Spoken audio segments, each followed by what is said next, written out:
Hey, this is Michelle, and you're listening to Words with Michelle, the podcast, a show where I sit down and have conversations with influencers on a range of topics, anything from natural hair, employment, discrimination, food, relationships, and everything in between.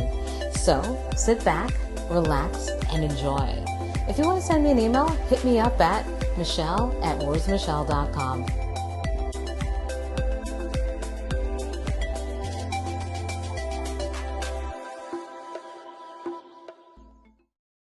Thanks for tuning into another episode of Words with Michelle, the podcast.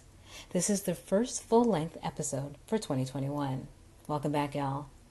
Before we get into the show, I wanted to note that this episode was recorded before the civil unrest in the United States, so it won't be addressed in this podcast. Now back to the show. In this latest episode, I speak with Brandon Hay, who is the founder of the Black Daddies Club, which is an organization that provides Black men and fathers with support and a safe space to share conversations. I really wanted to speak with Brandon as I support anything that gives tools to help create happy, healthy families. I wanted to give Brandon a platform to speak about his organization and share why he created it. Although this show primarily speaks about men, women, please feel free to listen and share the link with your boyfriends, husbands, brothers, uncles, anyone. So to start off the podcast, I thank Brandon for being on the show, and I asked him to tell me a bit about himself. Welcome to the show, Brandon. Yeah, so I'm 41, father of three boys, separated, born in Jamaica, came here when I was 10. I have a master's in environmental studies and a certificate from Schulich School of Business for environmental business. And I'm currently in school again at Gestalt Institute of Toronto to become a psychotherapist. It's a 5-year program, and I'm in year 2. And I'm a program manager for Toronto Community Benefits Network. That's amazing. When did you decide you wanted to become a therapist? So I think part of it was like going through my separation from my marriage. That's when I started to, that's the first time I went to see a therapist. First it was like a counselor, and then I've been on this hunt to find like a Black man as a therapist. And that was challenging. And then I think just in the work with working with Black men, with the Black Daddies Club, seeing that this was like a need. Yeah. We go to barbershops, which are like these non-traditional spaces or therapist spaces. And I know Canada is sort of hailed for its free healthcare, but certain healthcare, is not covered, right? So such a therapy.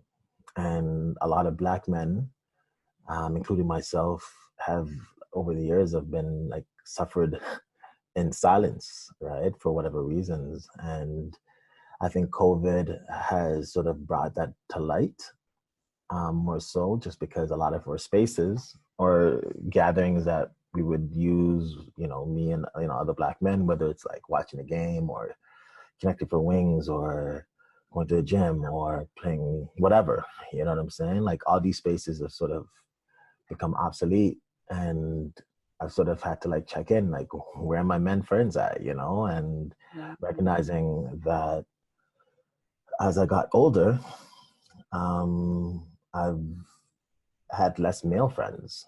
I think that's just to be real, and Do you less think places to talk. sorry, I didn't interrupt, but do you think that's because we got older and we got settled into our own like families and stuff like that? Yeah, I mean, I had my sons early on, like I was 21 when I had my first son. So I was like the first one from like my crew, my high school crew anyways, that like had children. So when guys were at the clubs or whatever, I sort of like had to sort of shift from that, you know what I'm saying? And so I found like from my 20s and in my 30s and now in my 40s, is just like each decade, there's like less and less men that I would connect with. So,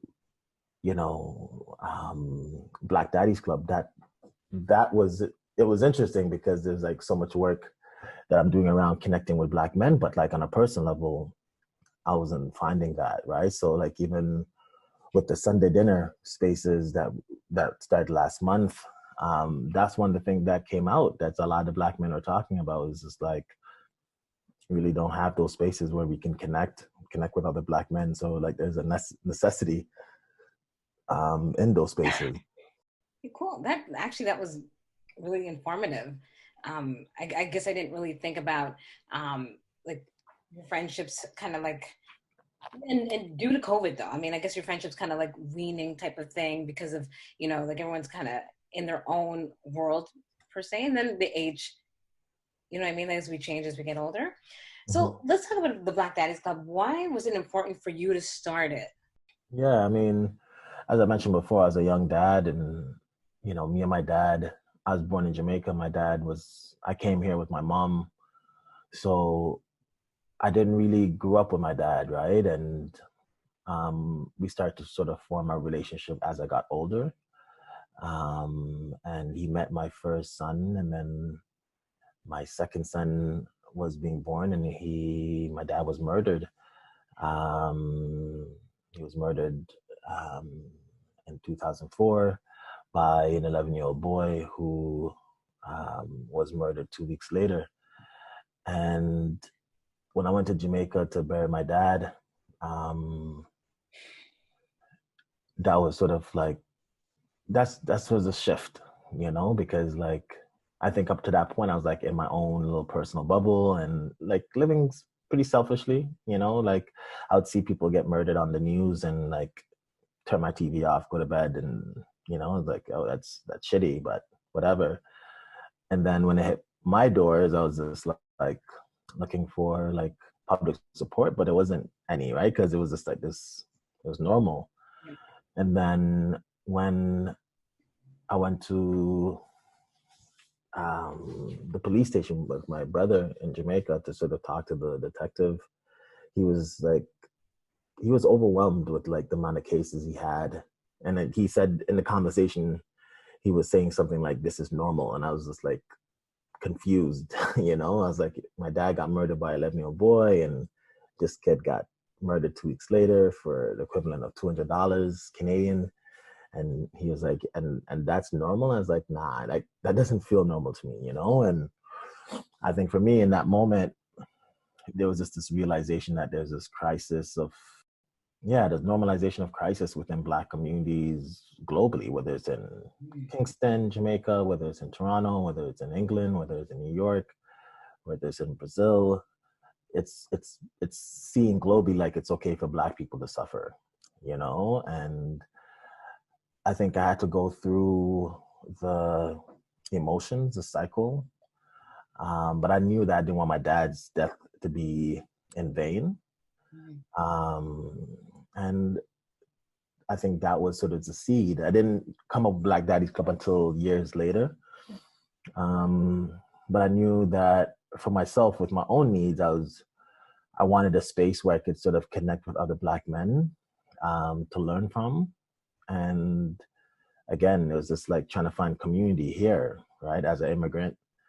And I was sort of checked in with other Black fathers and who were friends and asked, like, I have this idea called Black Daddies Club. If I did this thing, would you come out? And a couple of guys were saying yes. So I did some small fire events, which are like small marketing events in different parts of the city. Did one in Malvern, one in Brampton, one in Kensington Market, and one in North York. And after we did the 4 sessions, got a lot of learning. Media came out, people came out, but I saw it was like more women to men. 60% women, 40% men. Did you market it like for Black men, like for Black Daddies? Yeah, it was Black Daddies. It was for fathers. But what came up for me was that there was this like, and there was a lack of spaces for Black folks to talk, right, about issues. And I heard about a program called More Than a Haircut that was taking place, and it still goes on, but it was taking place at barbershops in Little Jamaica on Eglinton West. And I went to Eglinton West and see if I could do a session there. And they're like, nah, like, we're pretty committed to this program, so we don't really need it. Yeah. And I had a friend of mine that I knew from high school. He had a barbershop downtown called Onyx Barbershop, still there. And I reached out and said, hey, I'm doing this thing. Can I hold like some discussions? And he was like, cool, we can do a little test run. And on Sundays, they had like this half cuts for kids days. So that was a lot. That was the day a lot of dads were showing up, bringing their kids. And the sessions went well. I mean, I used those sessions as sort of like testers and places to sort of get feedback from community, and asking the fathers that were there, like, what other programming or what kind of thing would you find that would be necessary? So from there, we got ideas to go into the prisons to engage young fathers. A couple of dads were saying, you know what, like, talking is cool, but I want to do some active with my kids, right? Like, so that's where we came up with our Daddies and Me program, which was a partnership with Kids Up Front Toronto. And Kids Up Front Toronto provide tickets to different organizations. So one of the things that the fathers were saying was like, I want to take my kids out, but like, if I have multiple children, it can get expensive going to the Raptors game or whatever. I can't afford it. So we would get these tickets, and like a crew of a slew of dads and their kids would take over a space, go to like the AGO and Circus du Soleil or watch Argos game or whatever. And I think a lot of the work is around community building. And what I mean by that is, like, I have 3 sons, so when I would go and like have to take one to the washroom, I'd ask another dad to like watch my other 2, and he would do the same. And what you're finding is that, if my kids are on the road and they see that one of the kids that were at one of the outings, they would know them, or they would be like, hey, I saw Uncle so-and-so.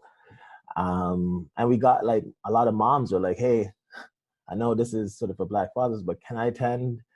And I think for us, it was just like, okay, like having like balances of like doing initiatives for Black fathers specifically, but then having events where the entire Black family could come out. So we'd start doing like these family picnics, where it was intergenerational, where you see the elders and so forth.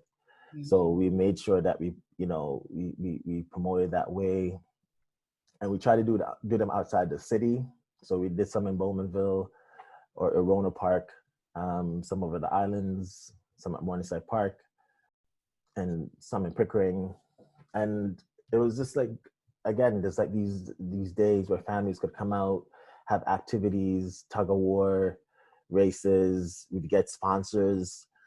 And there was always some sort of like community-based education part to it. So people would come and talk about their business, or we would have some kind of discussion forums or something like that. But it was really centered around family, the Black family. And non-Black folks came out, which was cool, because you had folks who adopted kids or whatever, So the work with Black Daddies Club is sort of over the 14 years is really centered around 3 main things. One is around changing the narrative, that sort of spoke about Black fathers that were not present. So a lot of the work is working with media.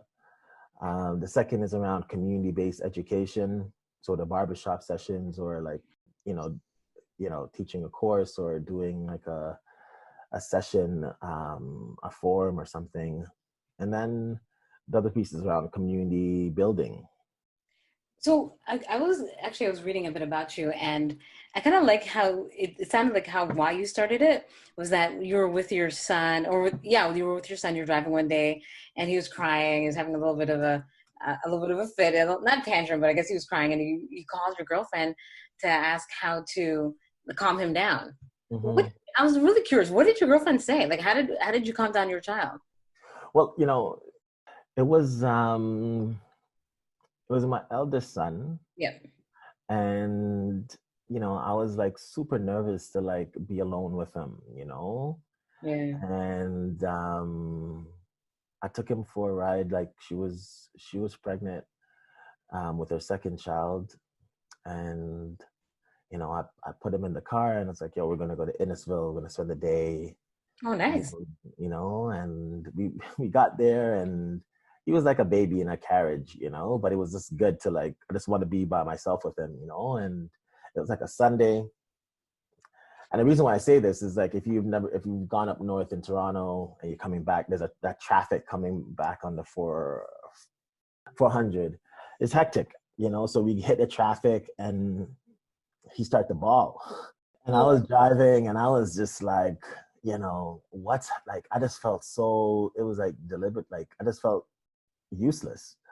Oh. And I didn't know what to do. And, those like gas stations on the, that you can stop by, like there wasn't one for a few more miles and the traffic didn't help. So, and it was summer.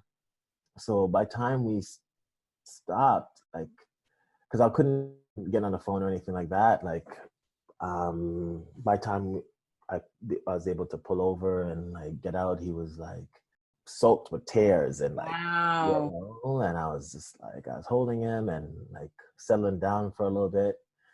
And I drove home. I was like, never again. I'm never going to do this again by myself and whatever. But eventually that passed, that's a part of it. Right. But I think that for me, that was like a learning experience in a sense where it's just like, as someone who didn't grow up with a father, it's like really fatherhood. It's like it's something where I think for moms, and people can agree or disagree. I think for a mother, when you're pregnant, you are going through the morning sickness, you're going through this life being born. So there's a connection being there, right? And you're Yeah. giving birth, right? And for me, the reality of being a father didn't really hit until I saw that baby, and maybe even after that, right? And I think,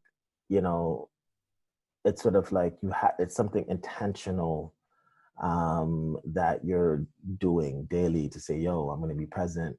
Um, and something that you have to be present to say, yo, I want to learn. Um, not to say moms are better parents than dads are. I think there are certain nurturing pieces that can develop. Not saying it's a given, but I think can develop over that time of that 9 months, Yeah. where it's sort of one day as a father, one day you're not a dad, and one day you are. Even though the baby is in the stomach, but it's not until the baby comes out and is crying and you're holding the baby. It's like, yo, like I remember when I was like, went to drive from the hospital, I was just like super scary because it was like realizing that you have this precious package. And I was like in the slow lane doing 40 miles per hour going That's so home, cute. you know. But yeah. I mean, I think over the years it's been, I think parenthood definitely informed my manhood and my masculinity.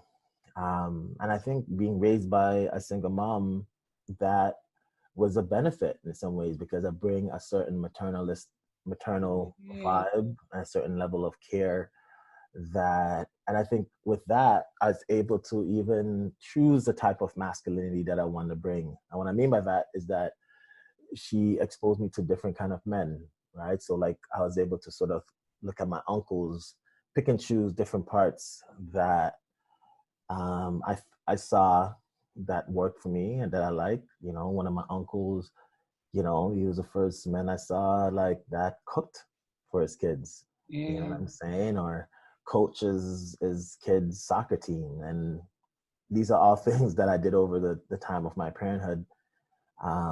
Because I had versus if I grew up with a living dad, maybe, he'd be shitty. And I would feel like, okay, this is the only way to perform masculinity or fatherhood. Yep. Whereas I had the choice to sort of pick and choose what worked what didn't work. So that was, I think, a benefit.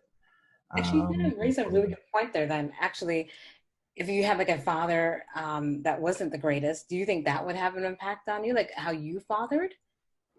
I mean, I think it would inform some ways, but I know a lot of fathers who did have that, and they when they became fathers, they're like, yo, their approach is this. I'm just gonna do the opposite Mm, of what my dad did. But I think there's certain things where, for me, a part of the fear, and still is, was like not to, continue the cycle that my dad did, and his dad did.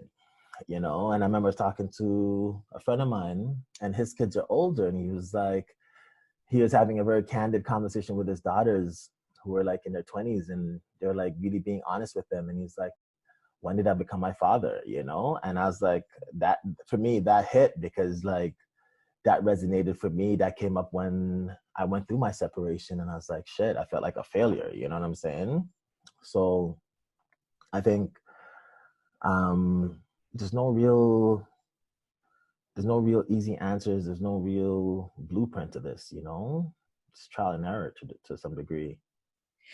so, did you also create Black Daddies Club just as a resource and a tool to teach how to parent as well, or is it just more for like talking and building community? Was there like, the help with the parenting? I think it started out as just a space for us to talk, but I think all these other things came out from that. Like there's so many things and lessons that I've learned personally that inform up to this day how I parent, right? Yeah. And I know other fathers have sort of engaged with certain tidbits that they take and put in their tool belt. Um, and yeah, so I think that's been, and the work from Black Daddies Club, I end up working with, other organizations that were, Black fathers, or father specific, such as I end up working for More Than a Haircut for a little bit, or I was working with June Callwood. So I was learning around, um, parenting and nutrition and, Mm. um, but yeah, I think a lot of those spaces, especially from elders and even some young folks, like I think that's the importance of intergenerational learning, man, because like I think a lot of the younger generation, definitely have a different approach. Some of them anyways, Yeah. and there's definitely some learnings from there as well. Yeah, I like that. I like the fact that because I see a shift in the way that Black fathers father, just being like product of like a single parent. My father really wasn't that present in my life, Mm-hmm. so I kind of like to see how fathers are like really in their kids' lives now. It seems like there was a shift. I mean, like obviously that's due to your club and just maybe just the change in society. Like, do you know what I mean? Like, I feel like we're learning, like everyone's learning, like how to you know, to raise like a well-adjusted, healthy person. You know what I mean? Like maybe I think we're in the age of learning from our mistakes. Because I do like to see what you're doing. Because I just think back to when I was parented from like an absent father. It was just not good. So Mm-hmm. it's good to hear that there's Mm-hmm. fathers that are really in their children's lives.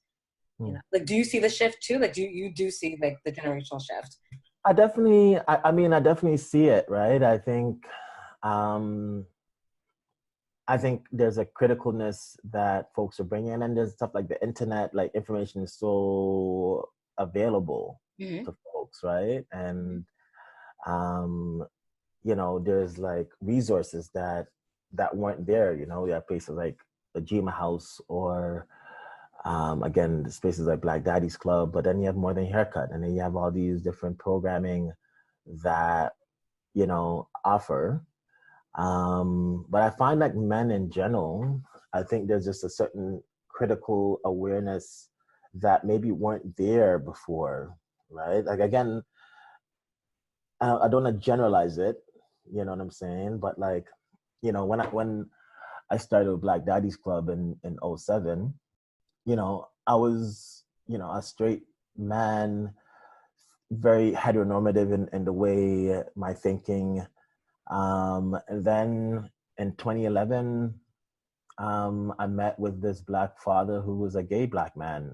And he talked about, you know, him living this double-edged sword, or in terms of his life, in the sense of, in the Black community, he was ostracized because of his sexuality, or you know and then from the queer community is ostracized because of his race. And then we did a taboo discussion series session on queer as Black folk, and we did some small fire events, and we sat in a room, and it led up to a bigger event at Ryerson. But we did a partnership with Sherborne Health Center, and they have a program called Black Queer Youth, BQY. And it was myself, a brother named Junior Birchall, who's another um, Black straight man. And we had partnered with a sister called Kim Crosby, who was a queer Black woman. And she brought us into the space, and we were in a room full of Black queer youth and hearing their stories, and we're just learning. And it was interesting because for them, we looked like men who have caused them harm. Um, so there was a little bit of sort of like, I don't know if I can trust you, and I think for us, it was like learning how to be allies, and then taking that information and that learning, and then going to the barbershops, me and Junior, as two straight men, and going to these homophobic spaces and talking about homophobia in the Black community. And that was some scary shit. You know what I'm saying? I'm thinking that must have been really not just scary, but just kind of like daunting. You know what I mean? Like, I mean, I know our community. I'm not saying we all think the same way, but I know Yeah. that like you said, it's a taboo subject, right? Yeah. How did that go? How did that go? I mean, it was definitely a lot of learnings. And again, it's like, that's the privilege of being in my body, that like someone who is a trans man or a gay Black man may have a different experience going that space, trying to lead those conversations, right? True. So I think, as tough it was, I recognize that it was necessary. And it was also necessary for the growth of Black Daddies Club, because we had a lot of Black men who reached out to us and said, yo, like, we had people who were like, yo, this is dope. And then we had some people saying, yo, like, take me off your list. Like, we respected the work you're doing before, but you guys missed us with this. Okay. And, so for us, it was important to sort of, again, push back on this narrative that, the work that we're doing is only for a Black straight community, right? And Blackness only looks one particular way. And it's really trying to give space for more. Again, going back to what I was saying at the top of the call, is like, a lot of us are dying and suffering in silence, and we don't have these spaces where we can bring all of ourselves into, right? And I think that's like super important. And being an ally is tough work, and I fail at it some days, and but definitely it's an ongoing process. It's definitely an ongoing process. So what would you say is your mission behind your organization? I know you spoke about it. What do you think is your overall mission or goal? I mean, I think the overall piece is to sort of be relevant to the needs of community, right? And I think we've constantly been changing. We're going into our 14th year, and it's really about creating spaces. That's been consistent, creating spaces for Black men, Black families. Prior to COVID, it was building these spaces in person. Since COVID, it's been building these spaces virtually. But it's really about, I think, growing, right? Like, as human beings growing, I'd like the organization to grow. And the work is being informed by what community. This is why I went back to school to become a therapist, because again, it's just like seeing that there's a need for more Black therapists that are men, that are focusing in support with families, right? And I question, maybe if I had a therapist early on in my marriage, maybe it would have ended differently, right? And create spaces where I felt I could be honest. I think, one of the part that, growing up in Jamaica, you know, the things that I learned around what Black masculinity meant was sort of like how big your cock is, or how much money you are, have, or how straight you are, and how well you can lie. You know what I'm saying? It wasn't around being honest. And I confused, Bell Hooks has this line where she's, saying that Black men confuse fucking for loving. And that hit, and I think I've had to reimagine and redefine a lot of these definitions of what love is and what self-love is, and what healing is, right? And I think where I'm at right now is also giving space for anger, right? Because I think a lot of Black men, we wear a mask in our daily lives when we're out there just because we know it's a place of survival. We can't be honest, in a lot of those spaces, but then we take that home to our wives and to our children and to our partners. Yeah. And it's sort of like it's suffocating, and we need spaces where we can be honest, and that our children can see what that looks like, our partners can know who they're loving. And sometimes it's so deep that you lie so well you forget who you are, you start lying to yourself, and you start believing it. You know what I'm saying? So yeah. So you're saying lies. Okay, I know you probably don't mean, well, lies, I guess, but just like half truths or whatever. In what, like at work, in life, like what did you mean when you said that? I think in different aspects, and don't get me wrong, I don't want to do these general statements, Yeah. right? But I think a lot of, I know there's a lot, just speaking for myself, Yeah. I was, I learned from early, and I quote Bell Hooks a lot, you know.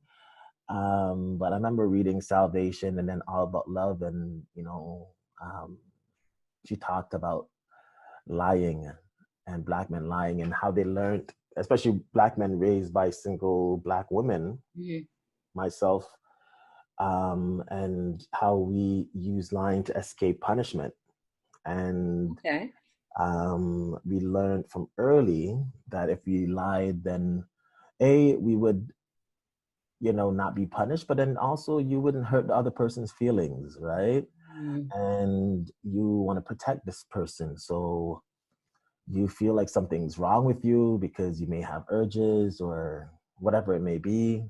So you may cheat, because you may feel that you're not able to sort of, tell your partner what you really want or what your desires are. And then you go outside and you're being honest with this other person, but it's sort of like it's not grounded in it's not long term, you know what I'm saying? Mm. So I think, again, it's like, how do you create spaces that one can really be honest with themselves and take off the mask and be honest with yourself, but then also be honest with your partner, right? So I think for me, it was like learning. Someone gave me the analogy, you tell your kid to go and clean your room, and they sweep all the shit underneath their beds. Mm. And then, the outside looks great, but there's still a bunch of stuff underneath the bed. Um, Versus showing your partner the mess, and not to say you're not going to clean it, but say that this is who I am, and giving that person the choice to like love you for who you are and not who you're pretending to be. And for me, that was like a huge lesson. Wow, that's awesome. Thanks for sharing that, actually. So what's new for Black Daddies Club?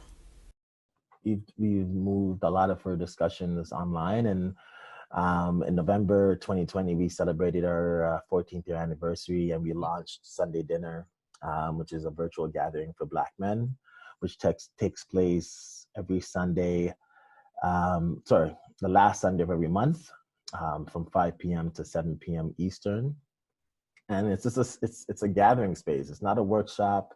we ask folks to come and eat food online and for us to talk and build. And it's a co-created space. The session we're having in January is going to be a special edition where it's going to be open to all genders, which is Oh, okay. it's a collaborative. But after that, it's going to be going back to just like straight men after that. Mm. And we're seeing men from the States, Canada, like Toronto, Ottawa, and it's just like it's growing. Different men are showing up, and they're saying, "Yo, I heard about this. A woman sent me this, and or I saw, I wanted to make it to the previous one, but I couldn't make it out." And what's coming out is men are saying, "Yo, like I just need a space. I need I need a space to build with other men and learn from other men, or have something to share, or a mentor." Um, but really, at the end of the day, it's like men are realizing. I think this year is showing men how much they need spaces, and I'm hearing a lot of Black men talking about going to see therapists more than I think I've ever had in the past. That's good. So that's Good. dope. That's definitely dope. But yeah, that's pretty much it. Actually, I wanted to ask you, I should have asked you before.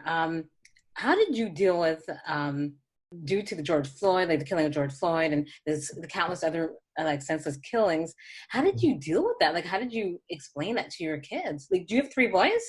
Yeah, I mean, I think that's a great question. I think, I remember, it happened with Ahmaud being shot in Georgia, Yeah. and then George Floyd. And I realized for myself that for me, because that's around when COVID hit and like all these places were being shut down, and, you're working from home and kids are going to school from home, and you're just on social media. And I had to like kind of pause a little bit. I was recognizing I was like sort of numbing myself, because recognizing that like with Trayvon and Eric Garner, all these, when those happening, it hit. And I was like, those like super traumatic situations. And I tried to numb myself, and I was talking to other Black folks, and I heard them say the same thing.